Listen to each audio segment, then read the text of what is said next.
क्षत्रियों ने, सभी ब्राह्मणों ने प्रतिज्ञा की थी कि कोई ब्राह्मण दशरथ जी के यहां पूजा पाठ करने नहीं जाएगा।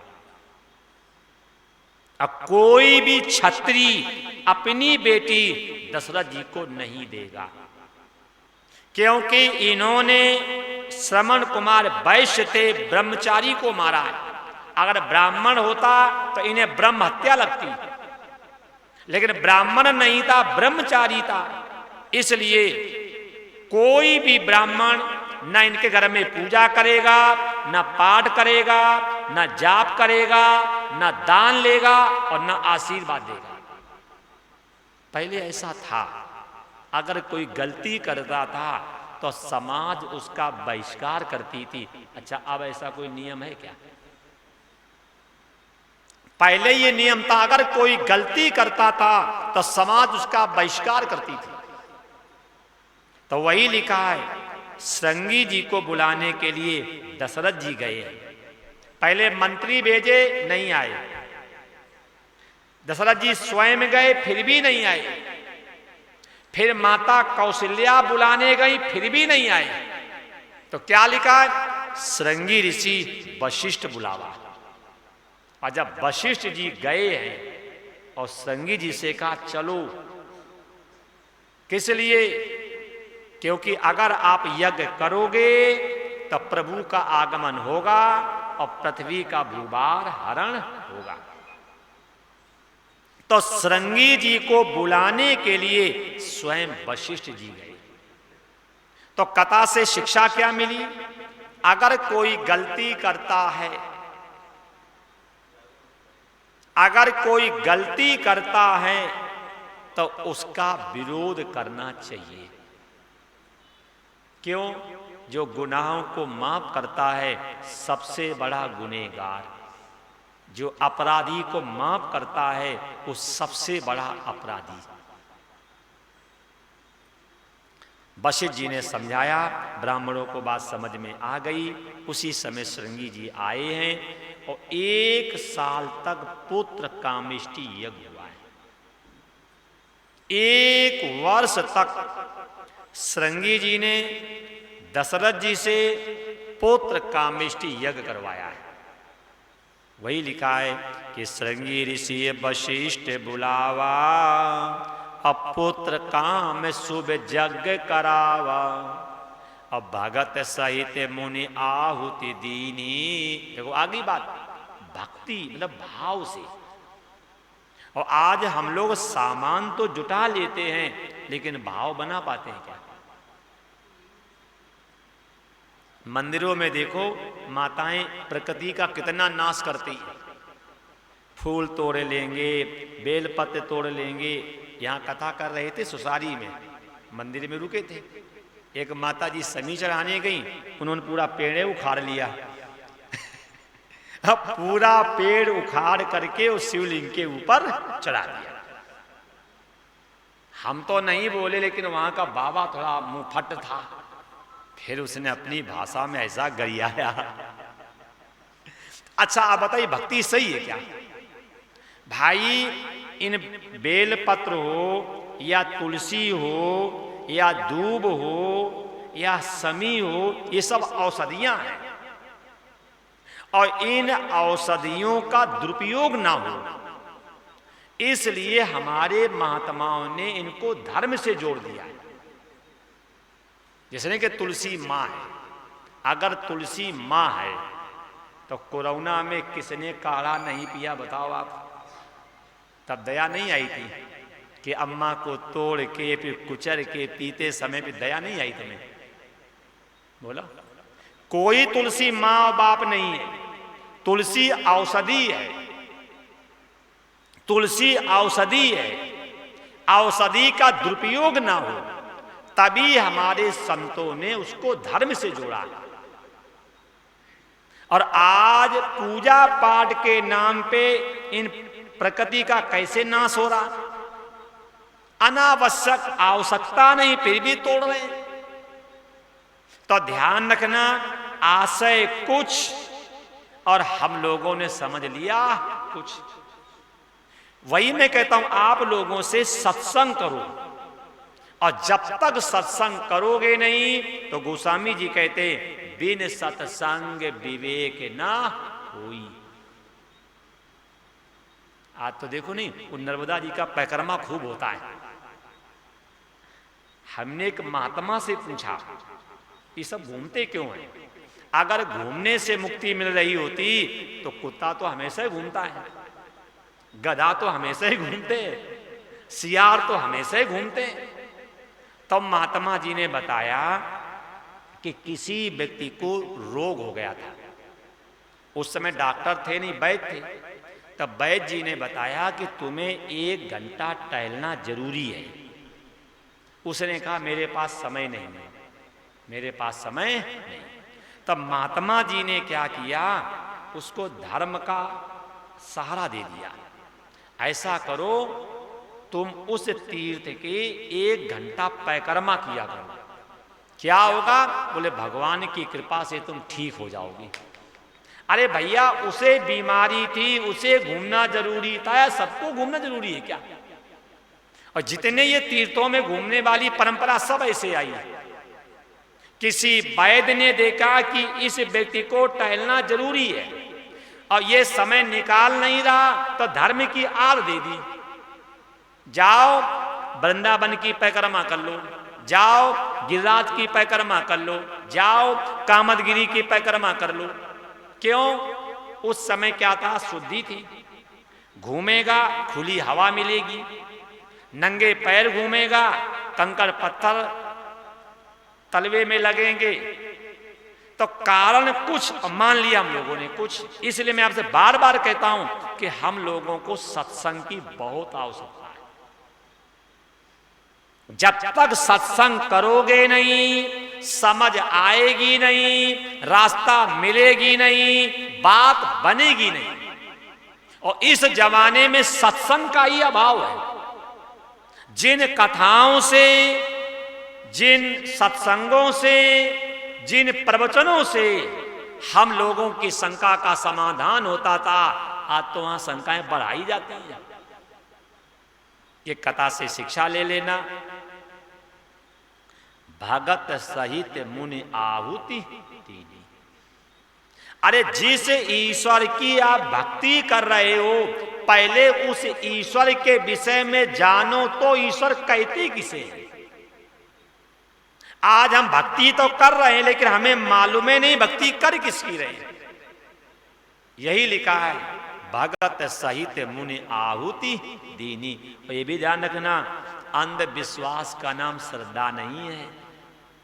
बहुत से कह देते, बोले हमने अपना धर्म किया, बाकी भगवान जाने।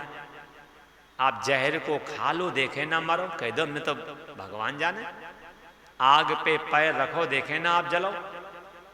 इसलिए अंधविश्वास का नाम श्रद्धा नहीं है। शास्त्र चिल्ला चिल्ला के कहते, इसलिए भक्ति करो, सत्संग करो, पूजा करो, पाठ करो, अंधविश्वास से नहीं करो, विवेक का सहारा लेकर के करो। 1 साल तक पुत्र कामेष्टि यज्ञ हुआ है, अग्नि देवता प्रसन्न हुए हैं, सोने के पात्र में चरु माने खील लेकर के प्रकट हुए हैं। सोने के पात्र में चरु लेकर के प्रकट हुए हैं। प्रकट होकर के उन्होंने श्रृंगी जी को, आचार थे, श्रृंगी जी को दिया है। श्रृंगी जी ने वशिष्ठ जी को दिया है और वशिष्ठ जी ने उस प्रसाद को दशरथ जी को दिया है। दशरथ जी को दिया है। इसके बाद गुरु जी की आज्ञा हुई है कि आप जाइए और जा करके प्रसाद अपनी पत्नी को दे करके आइए। अब देख लो, प्रसाद बांटने का ढंग भी मानस में है। क्या लिखा है? आरद भाग कौशल्यई दीना। राजा ने क्या किया, जो प्रसाद था तो उसका आधा भाग माता कौशल्या को दे दिया। क्यों? क्योंकि कौशल्या महारानी थी।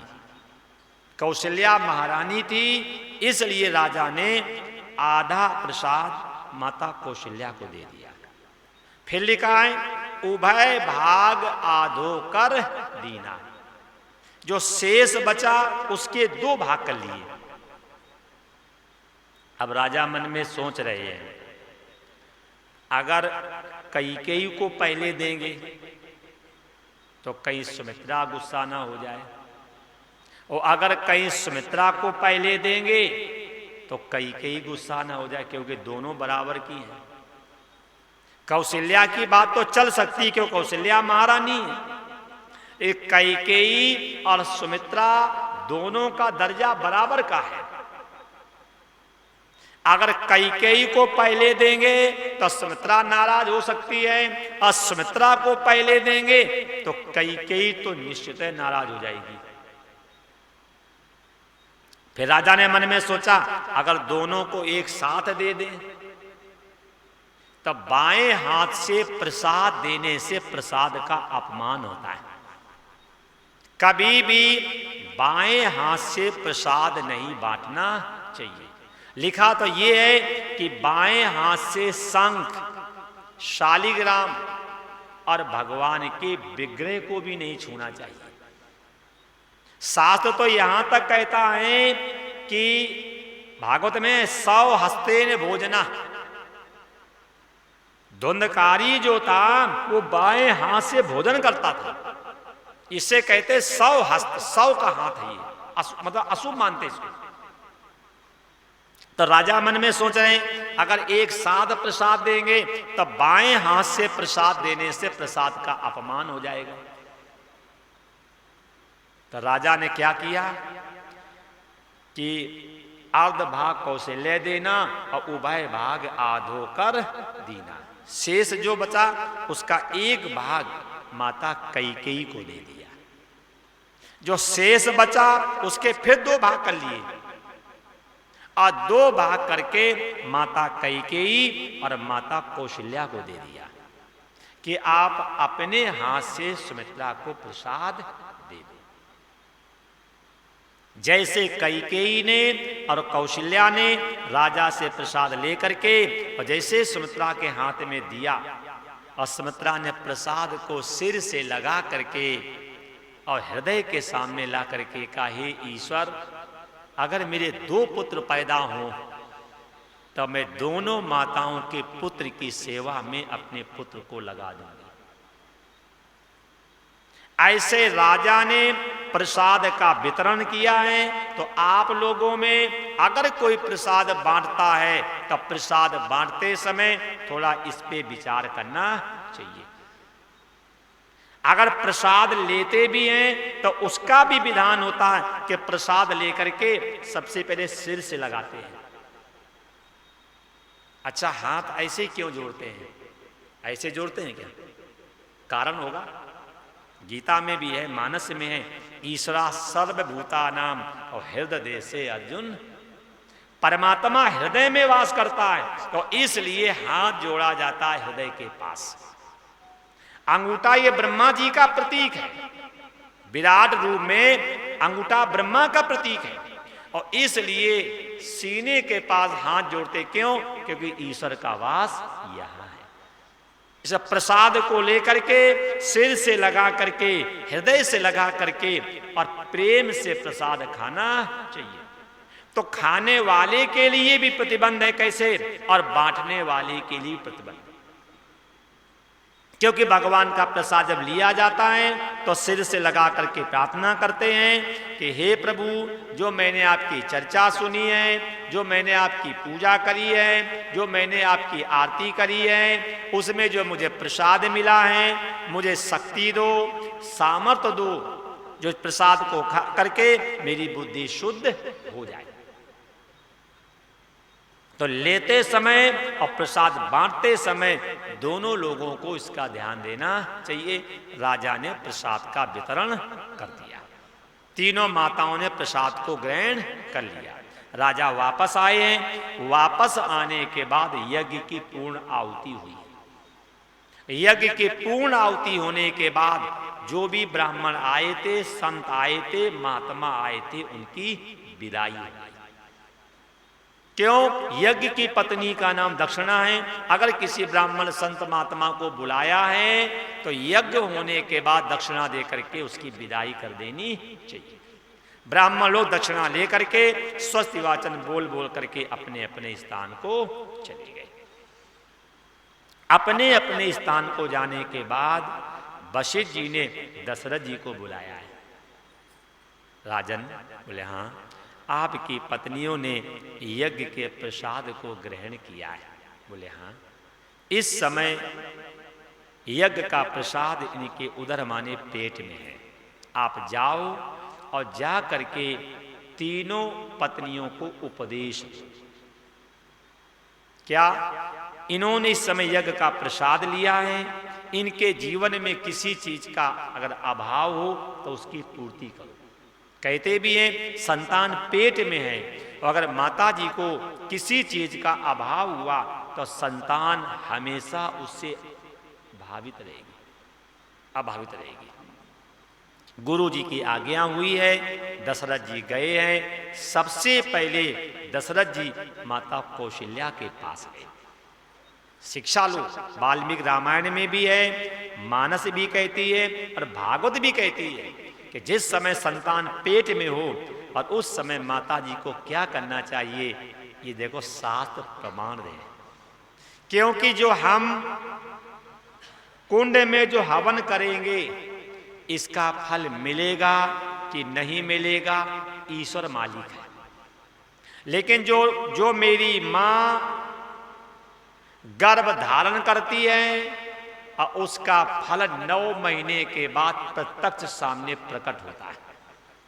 मां का पेट जो है ये प्रयोगशाला है।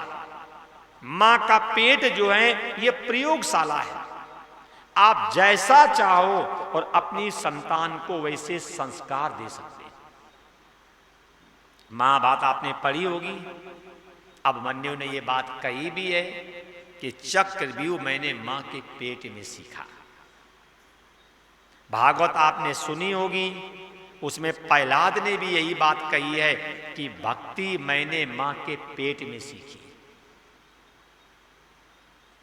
प्रहलाद ने ये बात बताई है असुर बच्चों को, ये भक्ति हमने मां के पेट में सीखी। क्योंकि जब मैं मां के पेट में था उस समय इंद्र मेरी मां को पकड़ के ले जा रहा था। मेरी मां चिल्ला रही थी, बचाओ बचाओ बचाओ।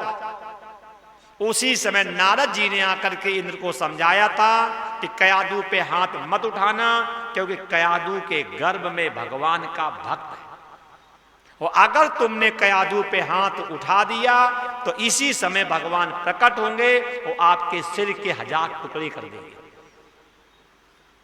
इंद्र कयादू को छोड़ करके भाग गया है। कयादू रोने लगी है। वहीं पे नारद जी ने कयादू को भक्ति का उपदेश दिया है। और प्रहलाद कहता है कि वही संस्कार हम में पड़े हैं। आज अनुभव कर लो, 5 साल का बच्चा मोबाइल के हर फंक्शन को लगाना जानता है। 5 साल के बच्चे को टीवी के सामने रिमोट दे करके बिठा दो, हर चैनल को लगा लेगा। और 5 साल के बच्चे कथा में बैठना, सत्संग में बैठना, माला घुमाना नहीं जानते। क्यों? जब संतान पेट में थी और उनकी माता जी ने खूब चलाया है मोबाइल, तो संस्कार तो वही पड़े। नहीं बोलो, 5 साल के बच्चे को डीजे पे खड़ा कर दो, इतना बढ़िया डांस करेगा। क्यों? जब संतान पेट में है तो उनके मम्मी पापा नाच रहे, तो संस्कार तो वही पड़ेंगे। नहीं पड़ेंगे? ये मानस है रामचरितमानस, भगवान राम के चरित्र का दर्पण। अगर आज भी मेरी माताएं कौशल्या बन जाएं तो आज भी घर में राम जैसा पुत्र पैदा हो सकता है। मुसीबत तो यही है कि कौशल्या बनना नहीं चाहती, राम सब चाहिए। कौशल्या बनने को तैयार नहीं, राम जैसा पुत्र सबको चाहिए, आज्ञाकारी। साथ चिल्ला चिल्ला के कहते हैं अगर मां कौशल्या बन जाए और पिता दशरथ बन जाए तो आज भी घर में राम जैसा पुत्र पैदा हो सकता है। अगर माता जी देवकी बन जाएं और पिताजी वसुदेव बन जाएं तो आज भी घर में कृष्ण जैसा पुत्र पैदा हो सकता है। अगर माताजी रेणुका बन जाएं और पिताजी जमदग्नि बन जाएं तो आज भी घर में परशुराम जैसा पुत्र पैदा हो सकता है।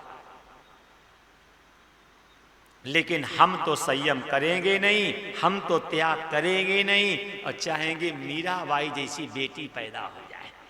बड़े घरों की लाडली सत्संग में न जाए और मरमर के कुतिया बने, घर घर डंडा खाए।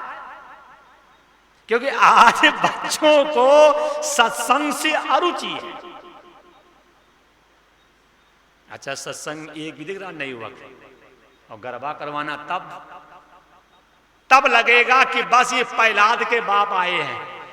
इनके जैसा भक्त, ये मीराबाई की अम्मा बाई हैं, खोल खोल के बाल, अब लगे सीधे बैकुंठ जाएंगी। इसी का नाम है कलयुग, इसी का नाम है कलयुग, कि जहां जाना चाहिए वहां तो जाएंगे नहीं और जहां नहीं जाना चाहिए वहीं जाएंगे। जिससे जीवन शुद्ध हो, परिवार में शांति आवे, दिशा और दशा सही हो, उस रास्ते में कोई जाने को तैयार है। क्योंकि आज हम लोगों ने ईश्वर को भी मनोरंजन का साधन मान लिया। ईश्वर प्राप्ति भी जो है आज हम लोगों ने उसे मनोरंजन का साधन मान लिया। ये कथा से शिक्षा ले लेना, जिस समय संतान पेट में हो और उस समय माता पिता को क्या करना चाहिए, ये मानस से शिक्षा लेनी चाहिए। ठीक।